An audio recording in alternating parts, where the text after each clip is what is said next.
ओम शांति।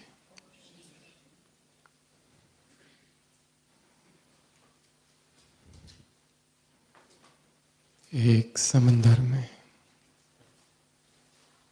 कुछ यात्री जहाज में यात्रा कर रहे थे और उस जहाज में एक सूफी फकीर भी था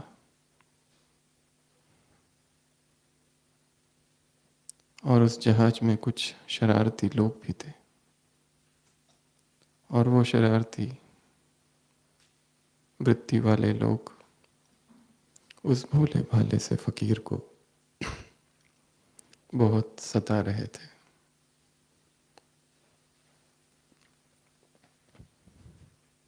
वो चुप था, कुछ नहीं कर रहा था।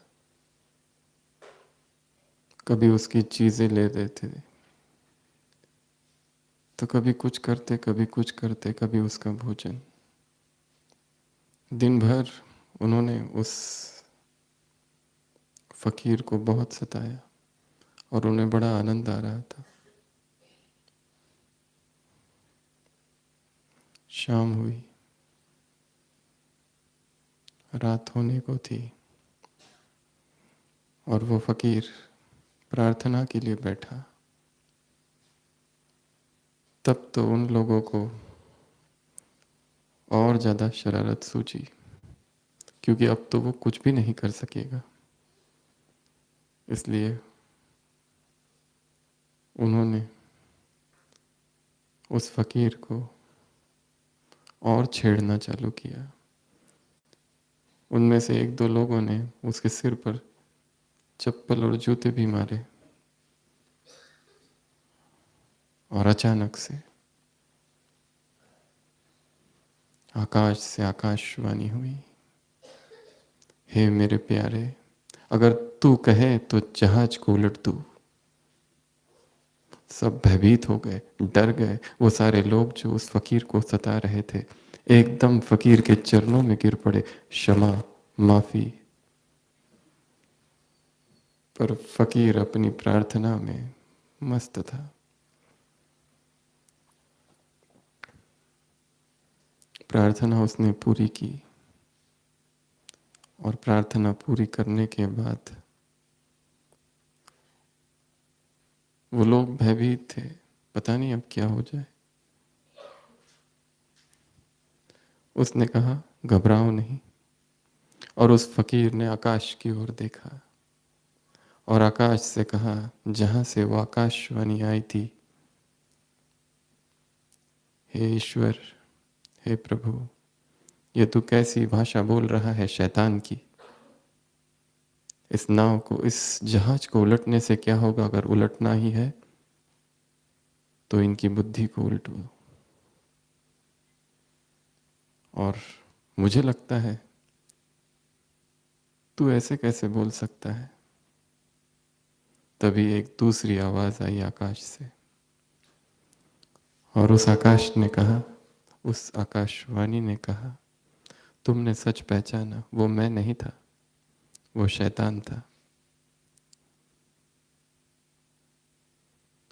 पर जिसने मेरी आवाज पहचान ली वो शैतान की भी आवाज पहचान सकता है। और क्योंकि तुमने मुझे पहचाना इसलिए तुमने उस पहली आवाज को भी पहचाना था जो कि मेरी नहीं थी। जिसने भगवान की अव्यक्त आवाज को पहचाना वो माया को भी पहचान सकता है। जिसने भगवान को ही नहीं पहचाना वो माया को कैसे पहचानेगा। और परमात्मा आवाज अव्यक्त है, धारा प्रवाह है, पर फिर भी मौन है। उसका वो आवाज, वो झरना है जो कल कल निनाद करते बहता तो है परंतु अव्यक्त है। और उस आवाज तक यदि पहुंचना है तो स्वयं की गहराई में उतरना होगा।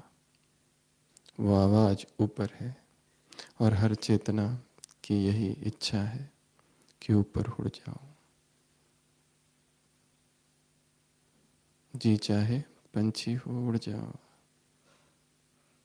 बहुत ऊंचाई में मानसरोवर जहाँ है वहाँ ऊंचाओ, उड़ जाओ, गाओ, झूमो। पर ये पिंजरा नहीं चाहिए, ये ज़मीन नहीं चाहिए, जाना है ऊपर आकाश की ओर, उस उन्मुक्त गगन की ओर। फिर चाहे कुछ भी हो जाए, बेघर बेदर मैं हो जावा। गीत में कवि ने लिखा है, तूफान आ जाए कुछ भी नहीं रहे मेरे पास, ऐसे नशे विच जिन हंडावा। ऐसे नशे में जीवन चला जाए कि बेघर हो जाऊं, फिर भी चलेगा, क्योंकि लड़ाई तो की, संघर्ष तो किया, उस पिंजरे में तो नहीं था, परंतु क्योंकि पिंजरे का जीवन गुलामी का जीवन है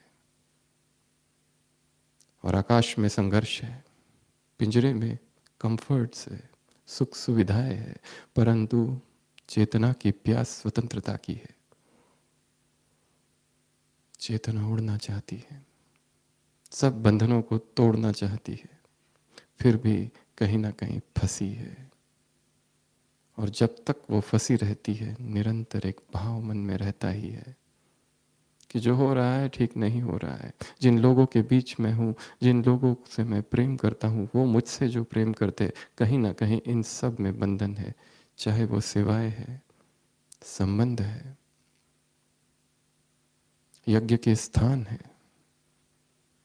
यदि वो सब कुछ बंधन पैदा कर रहे हैं, तो आत्मा परकटी चिड़िया जैसी दुखी रहती है।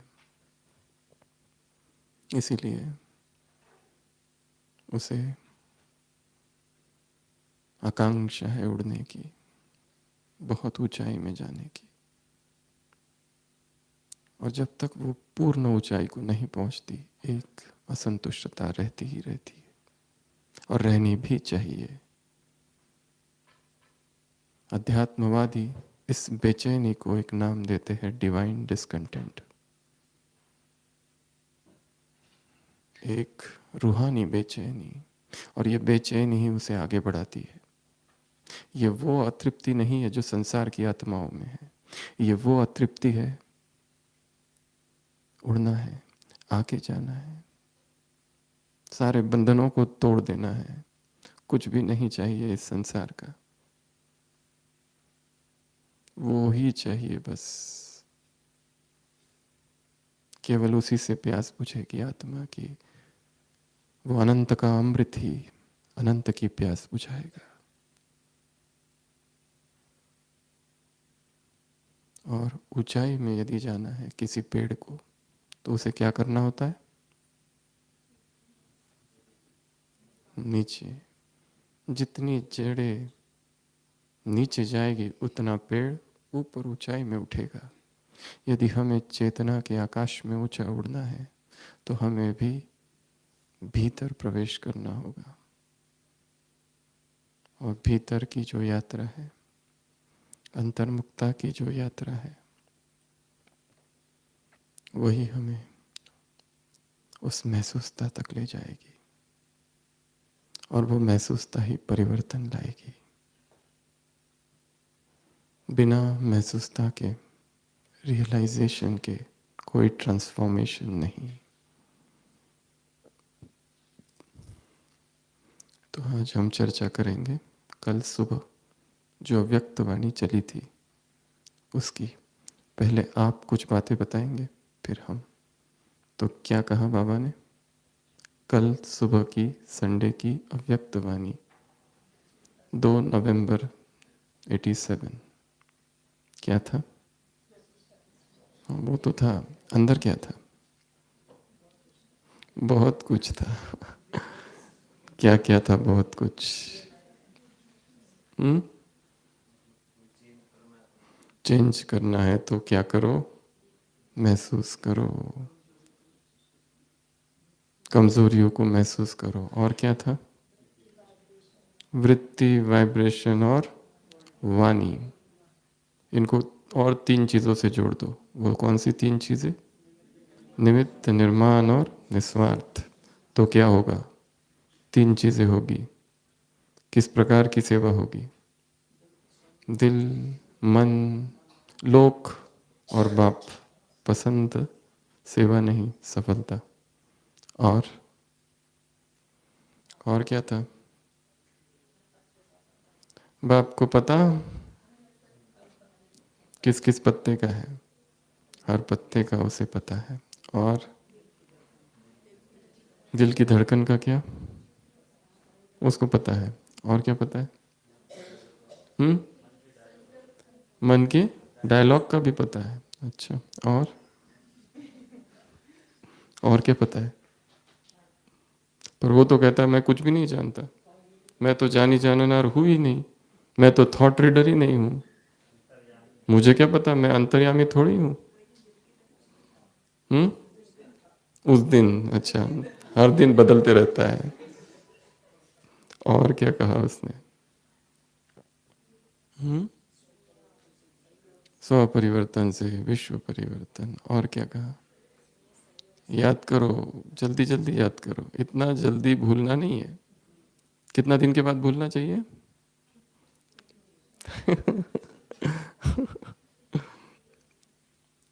और क्या कहा? हम्म? अपने विवेक का क्या करो? कर दो। नहीं करो। और और क्या कहा? चतुराई की महसूसता ना हो। तो कौन सी महसूसता हो? सच्चे दिल की महसूसता हो। और क्या हो? बाबा क्या है? भोला है। और क्या है? रहम दिल है। और एक चीज है, रहम दिल, भोला, और तीसरा? तीसरा हम देखेंगे क्या था। और क्या था? साथी, साजन, सेवा में सहन करने की शक्ति। और हो गया क्या? कितना पेज थी?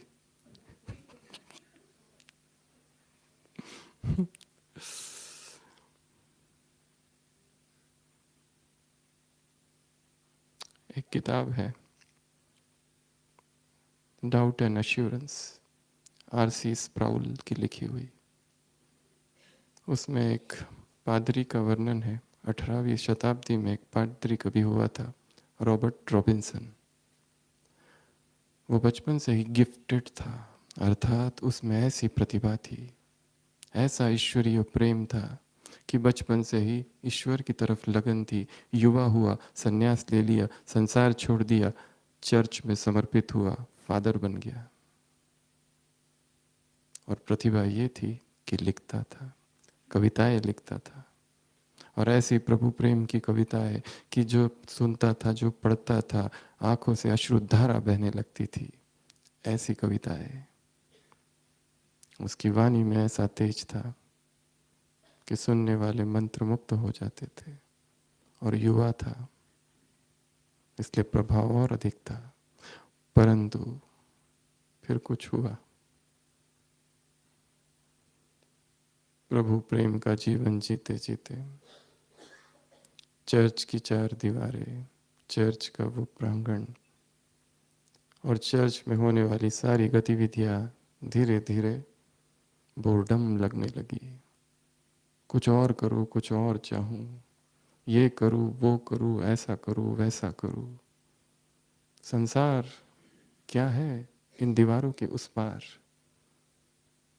क्यों इतना संसार का आकर्षण है? और फिर मन उठने लगा इन सब बातों से, और किसी की तरफ आकर्षण हुआ, और किसी से प्यार हुआ।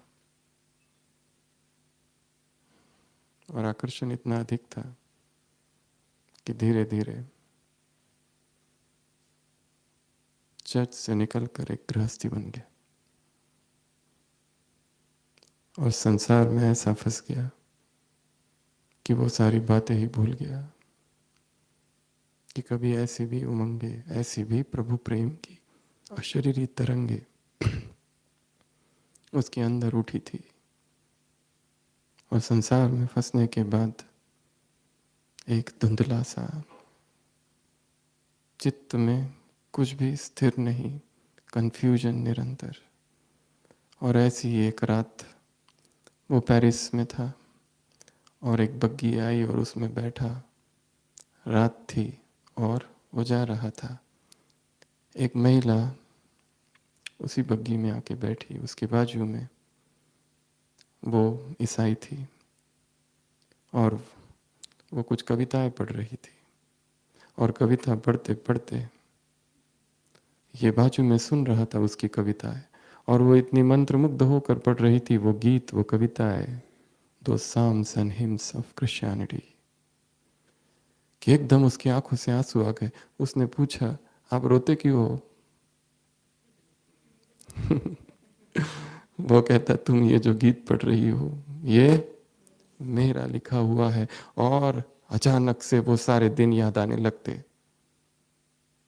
वो पवित्र प्रांगण, वो पवित्र जीवन, वो पवित्र वस्त्र, वो प्रवचन, वो समाज वहाँ का, वो वहाँ का भोजन, वो सब कुछ याद आने लगता है और फूट फूट के रोने लगता है।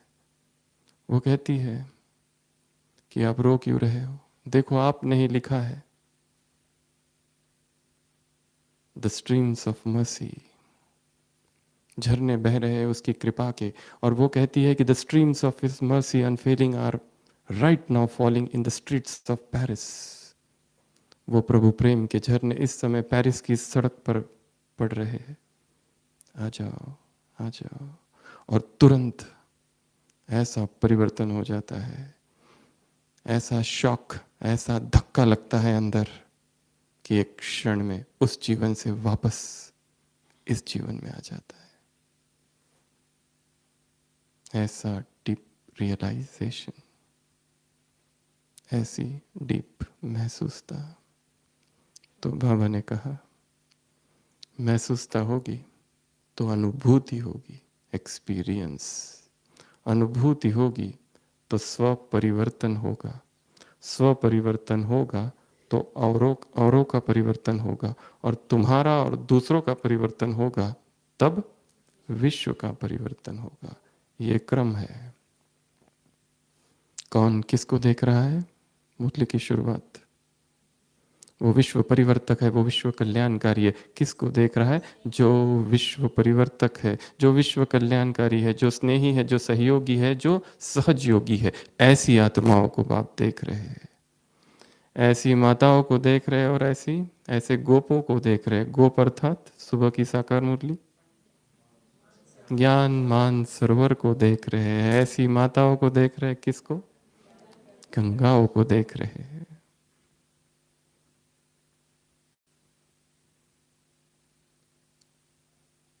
पांच समान है।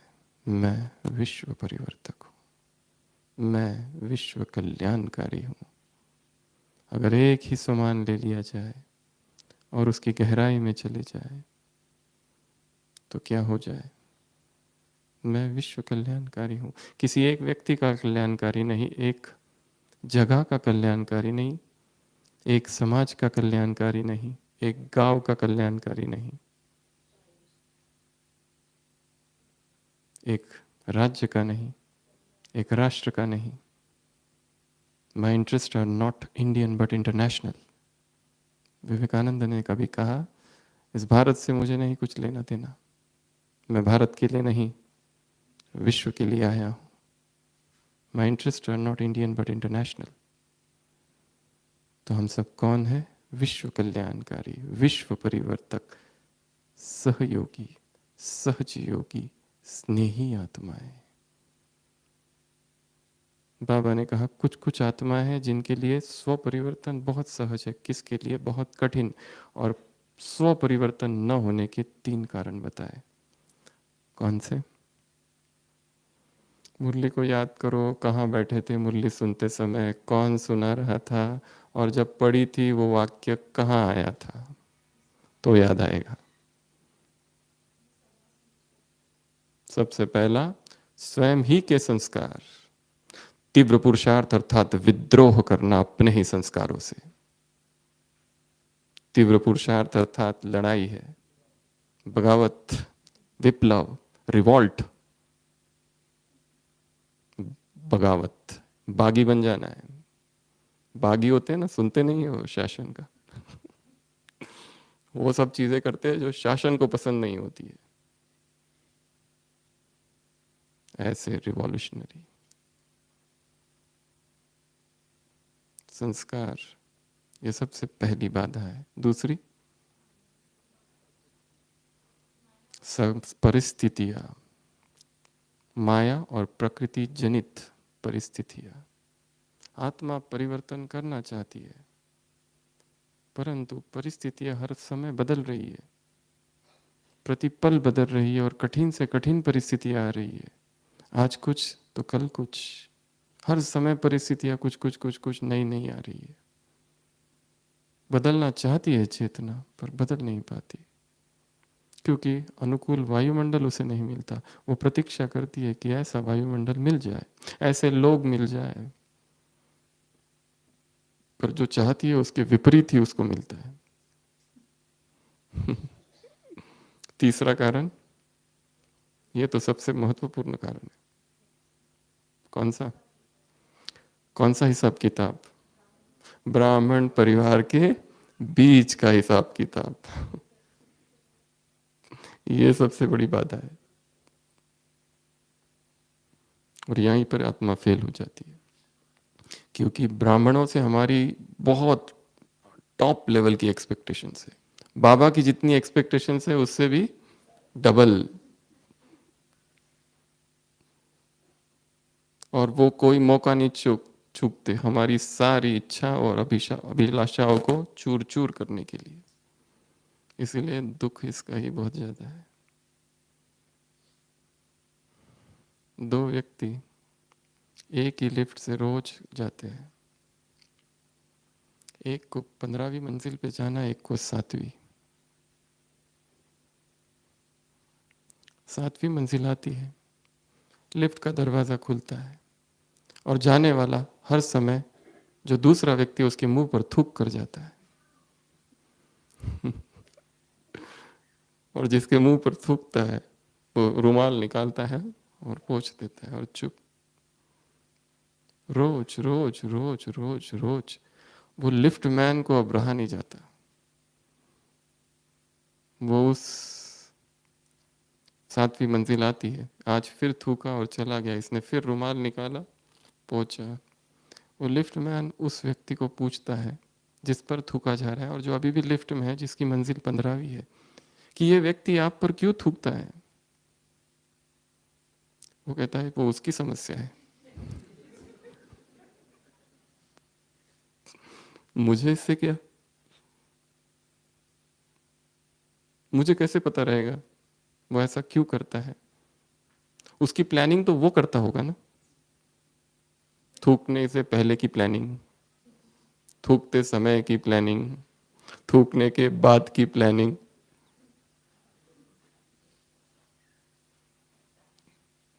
मैं क्यों सोचते रहूं? ये मेरे सोचने का क्षेत्र नहीं है, ये उसका काम है, ये उसको करने दो। यही अध्यात्म का लक्ष्य है, इंटरफियर नहीं करना है। यदि रिएक्ट किया तो कुछ और होगा। साक्षी, उपराम, स्थिर, अचल आत्माओं के पार्ट्स को देखना। कैसे? साक्षी होकर देखना। इसी की महसूसता। महसूसता 3 प्रकार की बताई मूर्ति में। ये तो थे 3 कारण जिसकी वजह से स्व परिवर्तन नहीं हो रहा है, स्वयं का ही संस्कार बाधा बना हुआ है। और सबसे बड़ा तो वास्तव में यही बाधा है, दूसरे बाधा है ही नहीं। हमारे अंदर जो संस्कार है, जो एक पैटर्न है विचारों का, बस वही बाधा है। उसको यदि बदल दिया जाए, सारी बाधाएं दूर होगी।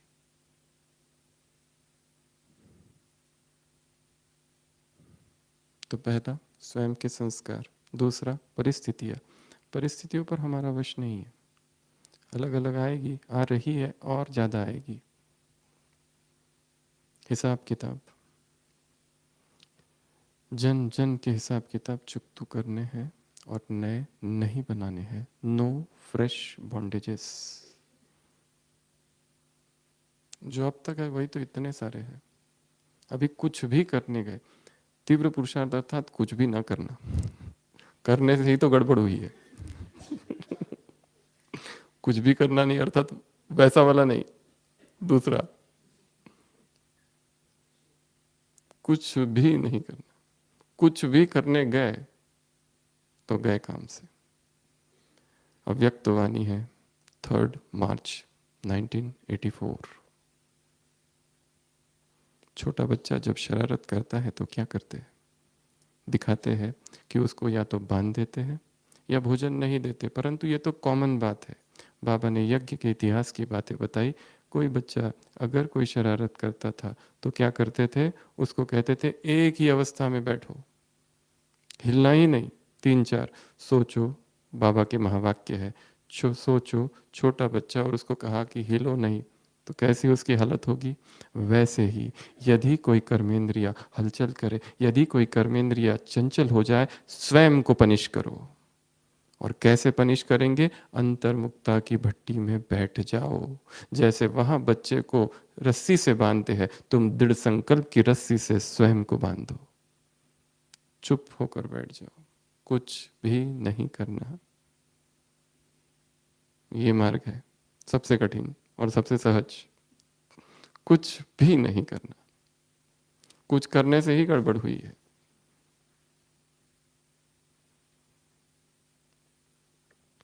तो ये 3 बाधाएं हैं जिस पर काम करना है। तीसरे के लिए कुछ भी नहीं करना। परिस्थितियां, उनको समझना है कैसी कैसी परिस्थितियां। और पहला वो हम देखेंगे। महसूसता 3 प्रकार की बताई। कौन कौन सी? पहली कमजोरी की, दूसरी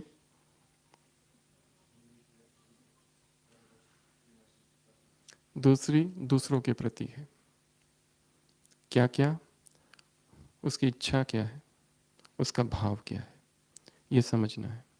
एक अव्यक्त वाणी है जिसमें बाबा ने कहा कि हर आत्मा को अपने आसपास के पत्तों का ज्ञान चाहिए। जिन लोगों के साथ मैं काम कर रहा हूँ, सीनियर, साथी और जूनियर, ये 3 है। मेरे ऊपर कुछ लोग हैं, मेरे साथ कुछ लोग हैं और मेरे नीचे कुछ लोग हैं। मुझे इन तीनों का ही स्वभाव का ज्ञान चाहिए, उनकी क्या इच्छाएं हैं उसका ज्ञान चाहिए, नहीं तो मैं दुखी होते रहूँगा। इसके लिए उनको स्टडी करना। ये परचिंतन नहीं है, ना ही परदर्शन है, ये एनालिसिस है, स्टडी है। उनके स्वभाव को समझना है, इस व्यक्ति को क्या पसंद है। हो सकता है कोई बहुत ज़्यादा सेंसिटिव है, उसको थोड़ा भी कुछ बोलो तो नाराज, उदास, क्योंकि आत्मा इतनी भिन्न भिन्न है, इतनी वैरायटी है आत्माओं की, और एक एक आत्मा में इतने जन्मों के संस्कार, और इसी जन्म के इतने संस्कार, और इसी जन्म में भी कब कौन सा समय संस्कार किस समय प्रकट होता है वो नहीं बता सकते। जैसे सोचो एक लेयर है, ढेर सारी लेयर्स, एक एक लेयर में एक एक संस्कार है। ये सरफेस है, कभी 7वें नंबर का संस्कार ऊपर आता है, कभी 8वें नंबर का आता है, कभी कुछ तो कभी कुछ तो कभी कुछ। समझ ही नहीं आता है ये है क्या आदमी, कंफ्यूज्ड। समझना है आत्माओं को। उसी दूसरे नंबर में बाबा ने कहा कुछ कुछ आत्माओं की कमजोरी, वो कब परवश होता है, क्योंकि इस समय जो कुछ वो बोल रहा है परवश होकर बोल रहा है, इसलिए मुझे रिएक्ट नहीं करना है। अभी लड़ाई करने से कुछ फायदा नहीं, क्योंकि अहंकार हावी है, इसलिए क्या लड़ाई करे। ज्ञान तो लुप्त हो गया है, क्या लड़ाई करे उससे। मुरलियों में आया है साक्षी होकर देखो और सोचो, इस समय इस आत्मा का तमोगुनी पाठ चालू है, है महाज्ञानी, महातपस्वी, पर इस समय इस आत्मा का तमोगुनी पाठ चालू है।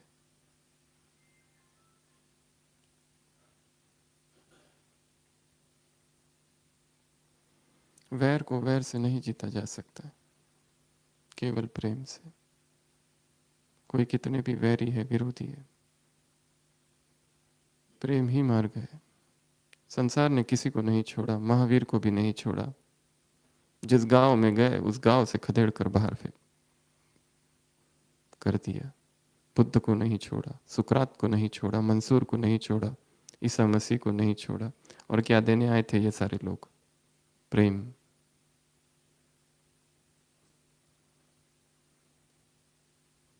वो संसार का स्वभाव है। तो आत्माओं को समझना, उस तरफ की महसूसता स्पष्ट होगी। बाबा के महावाक्य है, क्या होगा? उस तरफ की महसूसता स्पष्ट होगी।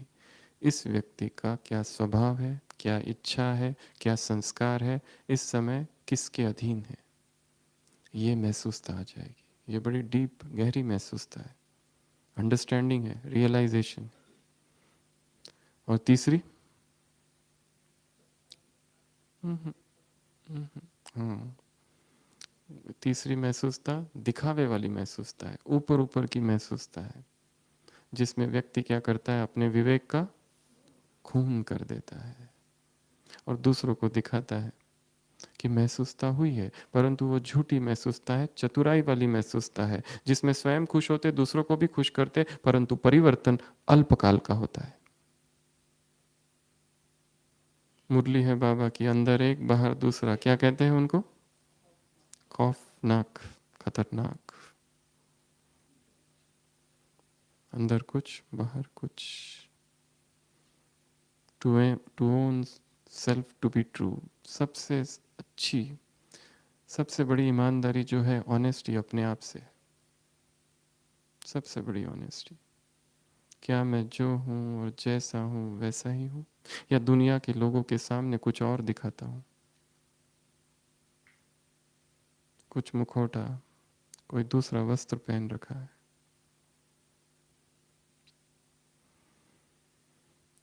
तो इसको बाबा ने कहा आत्मघात, जीवघात से भी खतरनाक है ये।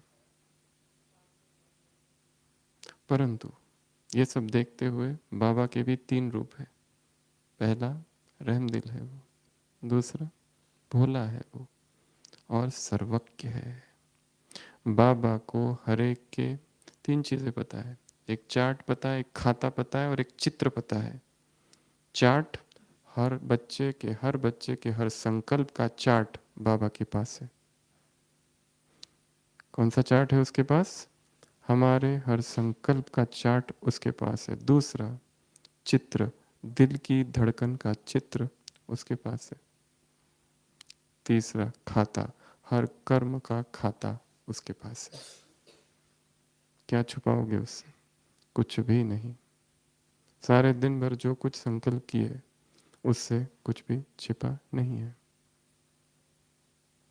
जो भी अब तक कर्म किए, इसी मुरली में वाक्य है, अपने ब्राह्मण जीवन को आदि से अब तक क्या करो, सामने लाओ। ये बहुत अच्छा योग का अभ्यास है। क्या करना है? जब से बाबा के बने वो पॉइंट से लेकर आज तक बैठकर वो सारी महत्वपूर्ण घटनाओं को याद करना, क्या क्या हुआ था। लोगों ने अपनी जीवन कहानियां क्यों लिखी?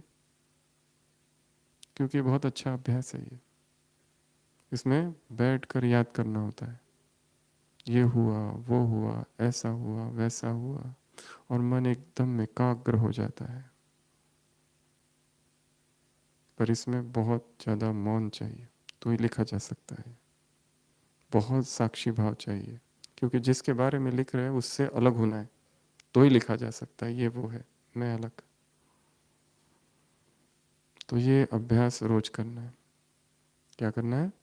अपने ब्राह्मण जीवन में। इस ब्राह्मण जीवन में हमने बहुत सी यात्राएं की है। कौन कौन सी?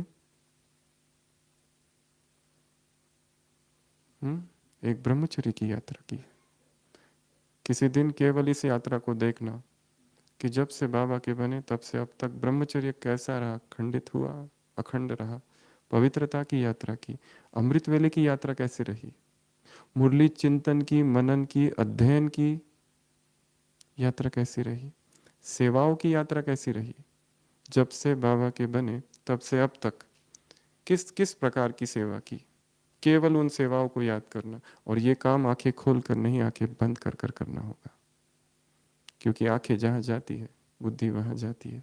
ये कार्य योग के समय नहीं, अपने कमरे में एकांत में बैठकर पूर्ण स्थिर होकर, ट्रिपल लॉक, न हाथ हिले न पैर हिले, स्थिर हो जाना। अलार्म लगा के रख दो, 1 घंटा हिलना ही नहीं, उंगली भी ना हिले, और हो सके तो जमीन पर बैठकर इतना अलर्टनेस के साथ और आंखें बंद कर कर एक एक दृश्य को देखना, क्या हुआ, कैसी रही यात्रा। उसके बाद में विघ्नों की यात्रा, माया की यात्रा। आज है ना मुरली में वाम मार्ग, हम सोच रहे थे वाम मार्ग की यात्रा कैसी होगी, देवताओं की। परसों मुरली में था गरुड़ पुराण, हम सोच रहे थे ब्राह्मणों का गरुड़ पुराण यदि लिखा जाए तो कैसा होगा। विघ्नों की यात्रा, सेवा केंद्र पर समर्पित जीवन की यात्रा कैसी रही, जॉब करते हुए बैलेंस की यात्रा कैसी रही, कुमार जीवन की यात्रा कैसी रही, संघ की यात्रा कैसी रही, संगठन की यात्रा कैसी रही, मधुबन में जब सेवा में आए मधुबन के सेवा की यात्रा कैसी रही, ट्रैवल की यात्रा कैसी रही। आज तक कितना ट्रैवल किया, कहाँ कहाँ और कब कब और कैसे कैसे ट्रैवल किया, वो सारे ट्रैवल को याद करना है, वो सारी यात्राओं को याद करना है स्थूल। और यात्राओं में कहाँ कहाँ धारणाएं भंग हुई। अमृत वेला ट्रेन में मिस, भोजन की यात्रा कैसी रही, सारा जीवन खाऊ खाऊ में चला गया या संयम में गया, ये खाऊं वो खाऊं, सारा बुद्धि भोजन में ही लगी रही या भोजन से उपराम भी कभी रहे। ऐसी भी कभी अवस्था थी कि भोजन का जीरो चिंतन चला, कोई चिंतन ही नहीं। उसके बाद में शरीर की बीमारियों की यात्रा, कब कब बीमार पड़े और जब जब बीमार पड़े अस्पताल की भी यात्रा की, डॉक्टरों का चक्कर लगाया, डॉक्टर शॉपिंग, इसको दिखाऊं उसको दिखाऊं, दवाइयों की यात्रा, साइड इफेक्ट्स की यात्रा, इन्वेस्टिगेशंस की यात्रा, शमशान की भी यात्रा, शव को कब कब देखा, किस किस को छोड़ के आए, और वैराग कितना रहा। वैराग की यात्रा, तप की यात्रा, योग की यात्रा, ज्ञान की यात्रा, संस्कारों के टकराव की यात्रा, संबंधों की यात्रा कैसी रही, पति पत्नी, माँ बाप, बहन भाई, ब्राह्मण परिवार के संबंध, क्या तनाव रहा।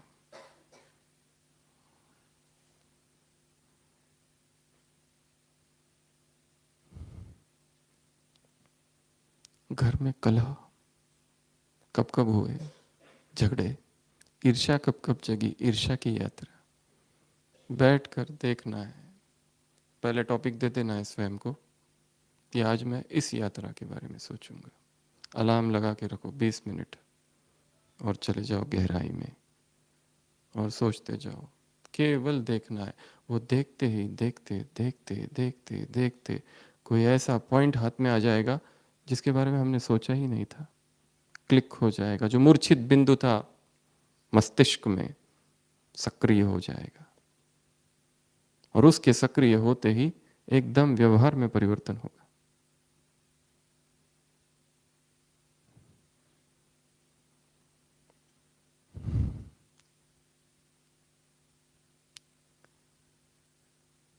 क्या क्या फायदे हैं महसूसता के इस मुरली से? पहला परिवर्तन, दूसरा उमंग उत्साह, तीसरा हिम्मत, अगला तीव्र पुरुषार्थ।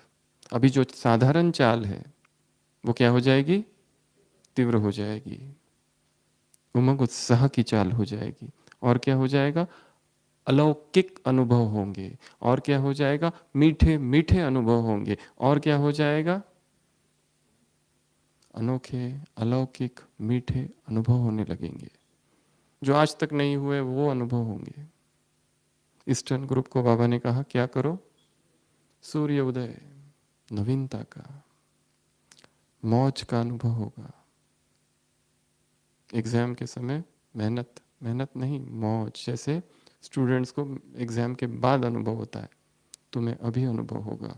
छत्र छाया का अनुभव होगा, आराम का अनुभव होगा। आराम अर्थात दिल में क्या? दिल में दिलाराम का साथ, ये अनुभव होंगे। तो रियलाइजेशन के लिए क्या किया जाए? अभी मेन ये प्रश्न है जिसका उत्तर मुरली में नहीं है, वो हम चिंतन करेंगे। महसूसता की शक्ति को कैसे बढ़ाए? हमने गलती की है, मिस्टेक हुई है, ब्लंडर हुआ है, भूल हुई है, चूक हुई है, विकर्म हुआ है, पाप हुआ है। कब हुआ है? ब्राह्मण बनने के बाद। पता है ये पाप है, पता है ये विकर्म है। अभी अभी शांतिवन में मुरली चली, डबल विदेशियों से मुलाकात, पर उनमें क्या है? कमजोरी को लंबे समय अपने हृदय में नहीं रखते, नहीं तो क्या बन जाता है? संस्कार, नेचर बन जाता है। स्पष्ट कर दो उसे। तो क्या किया जाए जिससे रियलाइजेशन हो जाए? सबसे पहला 12 बातें देखेंगे। सबसे पहला रिस्पॉन्सिबिलिटी, अपने ऊपर अपने सारे कर्मों की रिस्पॉन्सिबिलिटी ले लो। तो ये उंगली दिखाना बंद हो जाएगा, ब्लेम गेम बंद हो जाएगा। इसके वजह से, इसके वजह से, इसके वजह से, ये गलती उसके वजह से हुई है, ये मेरी कोई भूल नहीं है इसमें। इसने ऐसा किया, इसने ऐसा किया, उसने ऐसा किया। किसी ने कुछ नहीं किया। जो कुछ किया मैंने ही किया। बताने की भी आवश्यकता नहीं है किसी को, ये अंदर के रियलाइजेशन है। क्योंकि हमें उस गलती से बाहर निकलना है। यदि हम डिनाई करते रहेंगे, एक्सेप्ट ही नहीं करेंगे, रिजेक्ट करते रहेंगे, तो उस गलती से कभी भी बाहर नहीं निकल सकते। पहले अंतर मन में स्वीकार कर लो, ये हुआ है, साकार में हुआ है, कुछ कुछ विचार में हुआ है। थॉट क्राइम्स जिसको कहते हैं, विचारों के तल पर विकर्म होना, थॉट क्राइम्स, थॉट सिंस। पहला, सारी जिम्मेदारी अपने ऊपर ले लो, हाँ हुआ है। दूसरा, मूल्यांकन, उस गलती का मूल्यांकन करना। गलती को रियलाइज करना है ना, तो उसका मूल्यांकन करना होगा, इवैल्यूएशन करना होगा कि ये जो हुआ वो क्यों हुआ, किस कारण से हुआ, किस समय हुआ, किस स्थान पर हुआ। अगर ये मधुबन होता तो शायद ना होता ये बात। यदि ये सुबह का अमृत वेले का समय होता तो शायद ये गलती ना होती। स्थान कौन सा था, समय कौन सा था, वायुमंडल किस तरह का था। हो सकता है आत्मा बहुत थक गई थी उस दिन, इसलिए शाम को वो विकर्म हो गया। इसलिए मुख से ऐसे शब्द निकल गए जो निकलने नहीं चाहिए थे। यदि अमृत वेला हम योग में बैठे और कोई आके हमें बहुत डांटे, तो क्या हमारी वही रिएक्शन होगी अगर वही व्यक्ति ने वही काम दोपहर में किया होता तो? नहीं ना।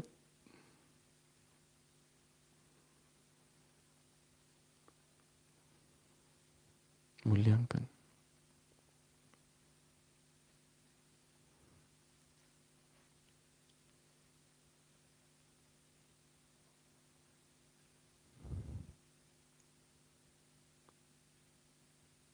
साक्षी होकर देखना है उसको, तब मूल्यांकन किया जा सकता है। क्या, क्यों, क्यों हुआ ये? इसलिए नहीं कि हम अपने आप को पनिश कर रहे हैं, केवल देखना है, कारण को ढूंढना है। अगर कारण को नहीं ढूंढेंगे तो वही गलती फिर होगी, फिर होगी, फिर होगी। आज टाइम वेस्ट हो गया, 1 घंटा टाइम वेस्ट कर दिया। वो नीचे से ऊपर आ रहे थे या ऊपर से नीचे जा रहे थे, पूरा समय बस में, कार में, बातों में चला गया। कितना अच्छा होता अगर उसी कार में और उसी बस में मौन में आते तो, और आज सुबह की मुरली का चिंतन करते हुए आते तो, या आज की सुबह की मुरली में कौन कौन से टॉपिक्स निकल सकते हैं इसका चिंतन किया होता तो कितनी नई नई बातें थी मुरली में।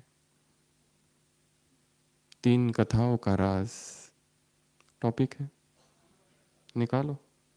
टॉपिक लिखना है मुरलियों से, पॉइंट्स बहुत लिख लिए, अब टॉपिक लिखना चालू करो, केवल टॉपिक्स लिखना। 3 कथाओं का राज टॉपिक लिखा, छोड़ दिया। वाम मार्ग की यात्रा टॉपिक लिखा, छोड़ दिया। प्राचीन ज्ञान की नई बातें टॉपिक लिखा, छोड़ दिया। कितनी नई नई बातें हैं, कितनी नई नई पॉइंट्स है उसमें। देह अभिमान की आदतें, पक्की आदतें, कच्चे बच्चे पक्के बच्चे टॉपिक लिख के छोड़ दिया। सारे दिन भर जब भी टाइम मिला, और बेस्ट टाइम है चिंतन का ट्रैवल। सबसे बेस्ट टाइम कौन सा है? ट्रैवल। इसके लिए जब भी सफ़र करो 2 काम याद रखने हैं। पहला, बोलना ही नहीं कुछ, और दूसरा फास्टिंग, झंझट ही खत्म खाने पीने की।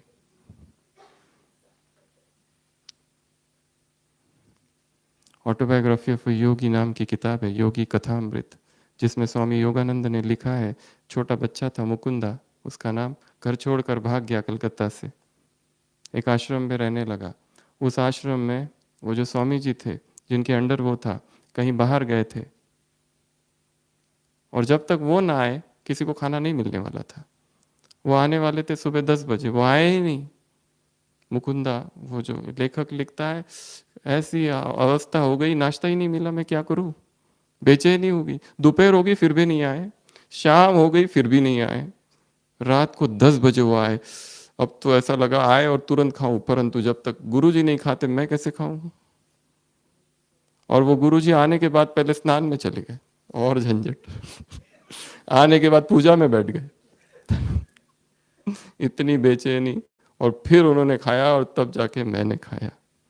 और फिर बाद में पता चला कि गुरुजी 3 दिन से ट्रेन से आ रहे हैं, और उन्होंने कहा मैं ट्रेन में कभी भी भोजन नहीं करता, क्योंकि ट्रेन का वायुमंडल दूषित होता है। ये सबसे बेस्ट मेथड है। कई सारे ब्राह्मणों की आदत है, जाते हैं, जाने से पहले तो पहुंचने तक कुछ नहीं। हाँ, लेना है तो फ्रूट्स, लेना है तो अंकुरित, लेना है तो फल, जूस, बस। आधा समय तो तैयारी में ही लगता है, और जाते समय एक बैग तो उसी की होती है, और एक की रिस्पॉन्सिबिलिटी तो उसी की होती है सारी। और फिर प्लेट्स, ग्लास और चम्मच। कितनी अच्छी आदत है। हमने जब भी यात्रा की ऐसी ही यात्रा की है, जाने से पहले खा लो, अब सीधा 24 घंटे ट्रेन से जब वहां पहुंचेंगे उसके बाद ही खाएंगे, झंझट ही खत्म। क्योंकि सारा समय चिंतन करना है ना, क्योंकि तपस्या है, और तपस्या भोजन खाते खाते नहीं होती है, अशरीरी अवस्था में होती है। कहाँ थे हम? Second number evaluation.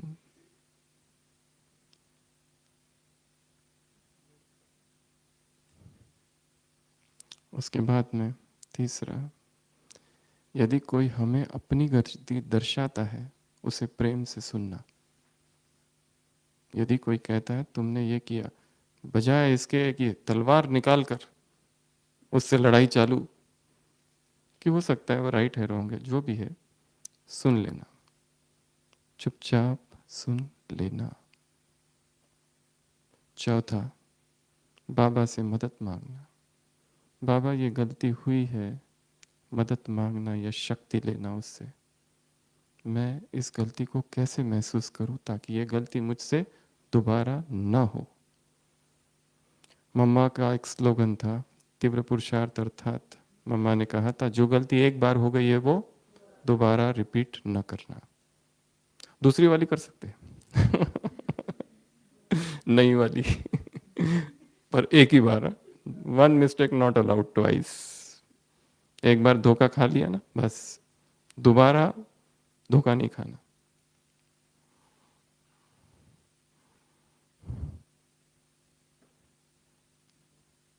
तीसरा क्या बताया?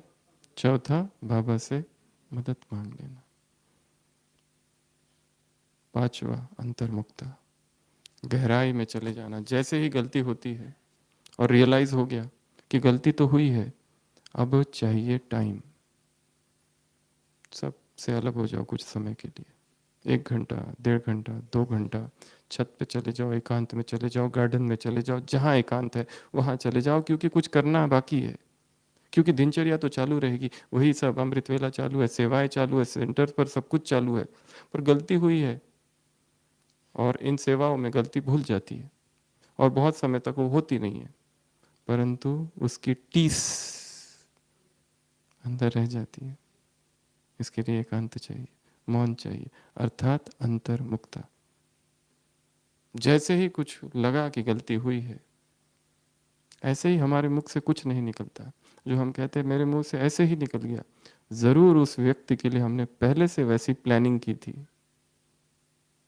तो ही तो निकला। कभी तो वो विचार आया था ना, अचानक तो नहीं निकला उसके प्रति वैसा। कभी तो सोचा ही था कि ये तो मूर्ख है, और एक दिन निकल ही गया। जैसे उसने अवसर दिया, जो दबा के रखा था ना हमने, अरे मूर्ख, निकला। यू फूल।